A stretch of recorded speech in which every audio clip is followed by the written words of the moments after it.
రాహుల్ గాంధీ ఒక కామెంట్ చేశారు సార్ ప్రధాని మోదీ మీద. అంటే అయోధ్యకు పిలవకుండా రాష్ట్రపతిని అవమానించారు అని చెప్పి, రామాలయ ప్రారంభోత్సవానికి ముర్ముకు అందలేదు ఆహ్వానం అని చెప్పి. ఒకవైపు రామ మందిర నిర్మాణాన్ని చాలా తమ ఘనతగా చెప్పుకుని ఎన్నికలకు వెళుతున్న భారతీయ జనతా పార్టీని ఇరుకుని పెట్టేలా రాహుల్ కామెంట్ చేశారు. మీరు దళితుల్ని తక్కువగా చూస్తూ ఉన్నారు అంటూ. అంటే ఎందుకు కారణాలు ఏదైనా పార్లమెంట్ భవన ప్రారంభానికి ఆమెను పిలవలేదు సార్. పార్లమెంట్ భవనానికి president is part of the parliament. Sir, parliament అంటేనే రాష్ట్రపతి, లోక్సభ, రాజ్యసభ, పార్లమెంట్. అందువల్ల president is part of the parliament. Sir, పార్లమెంటులో మొదటిసారి 5 ఏళ్ల తర్వాత ఒకసారి కొత్త లోక్సభ ఎన్నికైతే రాష్ట్రపతి ప్రసంగంతోనే పార్లమెంట్ సమావేశాలు మొదలవుతాయి. అది కూడా ఉభయ సభలను ఉద్దేశించి. ప్రతి ఇయర్ మొదటి సమావేశాలు సాధారణంగా బడ్జెట్ సమావేశాలు ఉంటాయి. లేదా రూల్ ఏంటంటే ప్రతి ఇయర్లో మొదటి సమావేశాలు రాష్ట్రపతి ప్రసంగంతోనే మొదలవుతాయి. పార్లమెంట్ చేసిన ప్రతి చట్టం రాష్ట్రపతి సంతకంతోనే అది చట్టం అవుతుంది. అప్పటిదాకా దాన్ని బిల్లు అంటారు. పార్లమెంట్ ఒక బిల్లు ఆమోదించి రాష్ట్రపతికి పంపిస్తే రాష్ట్రపతి సంతకం పెడితేనే అది చట్టం అవుతుంది.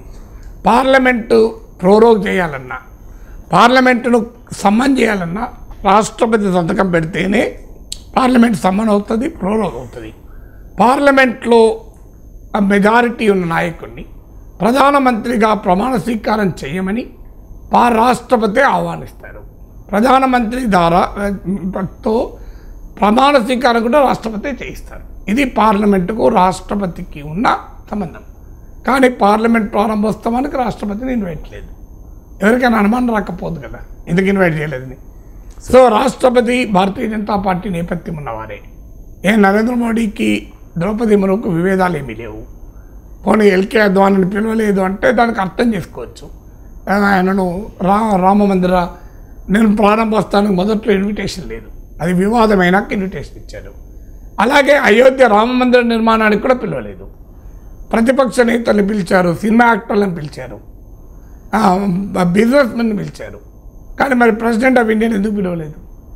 ప్రెసిడెంట్ ఆఫ్ ఇండియాను మించిన వారు ఎవరైతే ఉండరు కదా దేశానికి. She the first citizen of India, అంటే దేశ మొదటి పౌరురాలు. మరి ఫస్ట్ సిటిజన్ ఆఫ్ ఇండియాని ఎందుకు పిలవలేదు? మీరు ఎమినెంట్ సిటిజన్స్ 7,000 మంది పిలిచారు. ఇప్పుడు ముఖేష్ అంబానీ వెళ్ళాడు, అదానీ వెళ్ళాడు, మన చిరంజీవి వెళ్ళాడు, అన్ని పార్టీల అధ్యక్షులు పిలిచారు. మరి ఇంతమంది పిలిచినప్పుడు ఆఖరికి విదేశీ ప్రతినిధులు కూడా వచ్చారు. మరి దేశ రాష్ట్రపతికి ఎందుకు ఇన్విటేషన్ లేదు?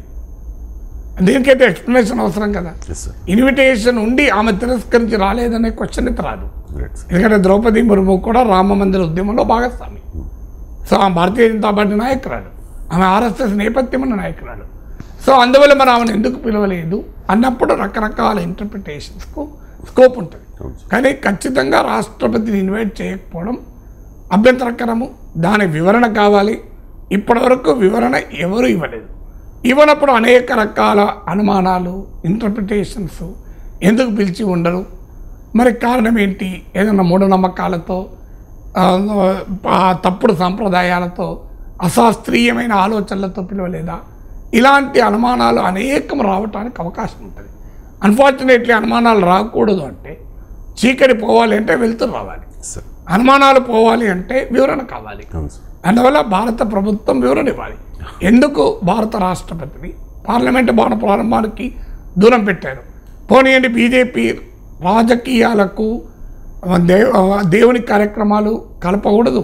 ఎందుకంటే రాజేంద్ర ప్రసాద్ సోమనాథ్ టెంపుల్ ప్రారంభోత్సవానికి వెళ్తానంటే జవహర్లాల్ నెహ్రూ అభ్యంతరం చెప్పాడు. దేశ రాష్ట్రపతి హోదాలో వెళ్ళకూడదు, వ్యక్తిగా వెళ్ళొచ్చని. సో ఆయన వ్యక్తిగతంగా వెళ్ళాడు. అలాంటిదేమీ మోడీకి లేదు. దేశ ప్రధానమంత్రి, ఉత్తరప్రదేశ్ గవర్నరు, ఉత్తరప్రదేశ్ ముఖ్యమంత్రి వెళ్ళినప్పుడు మరి దేశ రాష్ట్రపతి ఎందుకు వెళ్ళకూడదు? గవర్నర్ కూడా వెళ్ళారు, ఉత్తరప్రదేశ్ గవర్నర్. సో మరి కారణం ఏది? ఇంతవరకు ఆన్సర్ లేదు. ఇన్ని విమర్శలు వస్తున్నా కూడా ఇంతవరకు వివరణ లేదు. అందువల్ల అది ఖచ్చితంగా requires an answer for that.